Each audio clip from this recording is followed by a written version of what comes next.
Hello everyone, welcome back to the channel. Today we're going to use Sumifs, and it's a really good way to aggregate data, um, obviously to sum or add up an amount. So it's very important and useful in finance and accounting. So I just kind of compiled some sales data here, and let's go ahead and summarize this by the sale amount by category and by month. Typically in finance or accounting reports, things are summarized by month. So let's go ahead and let me get the months over here. I actually had that already set up. So I'm going to do Alt ES E, and then let me copy the company here. I'm going to go ahead and bold these.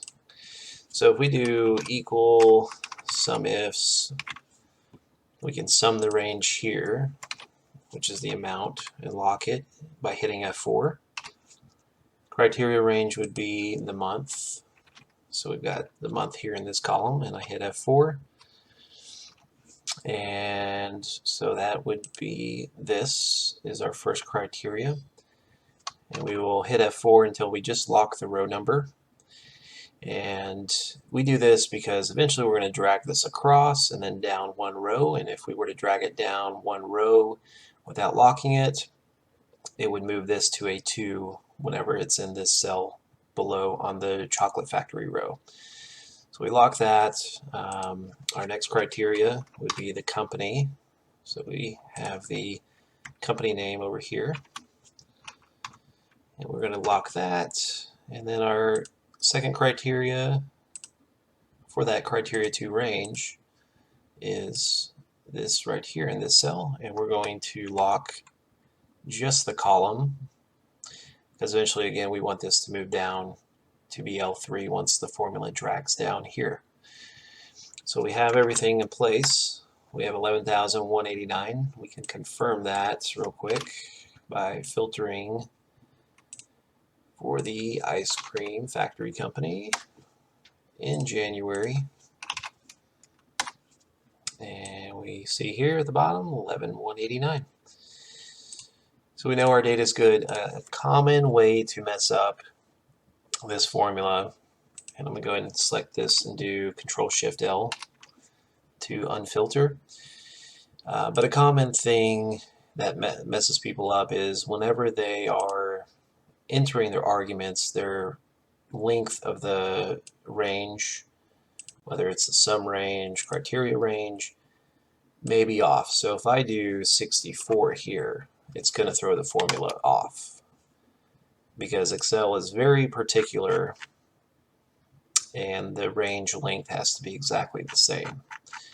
So that's a common way to mess that up. Alternatively, we could just do, in this instance, since there's nothing really in the way, we could just do the columns and then hit F4.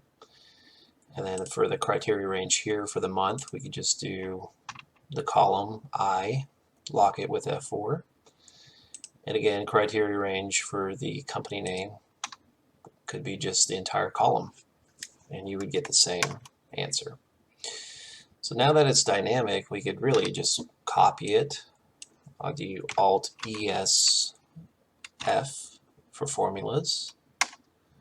Or you could, I'm going to undo this, you could just copy, come over and highlight with hitting Shift and then your down and right arrows, and then do Control V. So that's our summarized data here. Again, very powerful stuff. We could mix this up if we wanted to by changing things here. If we wanted to just look at, let's say we just want to look at teams. How do certain sales teams do? We could get all the team data, which I have over here. So we have gold, silver, bronze, and platinum. Let's go ahead and silver, bronze, and platinum. And we just need to change instead of the company argument, we could just slide this over to sales team here and hit enter. And you can shift down and right and control V. So now we can see that this is dynamic.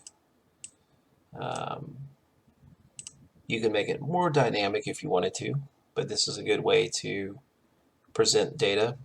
And sometimes you may want to look at it differently. We can transpose the data. So I do Alt equals ESE and then hit OK. And it actually keeps the formulas here. So that's a quick and easy way to just transpose the data and look at it a different way. This is very similar to presenting data in a pivot table, which we can cover in a later video. But I just wanted to share this with you. Please let me know if you have any questions in the comments. Please like and subscribe. Thank you very much, and have a good day.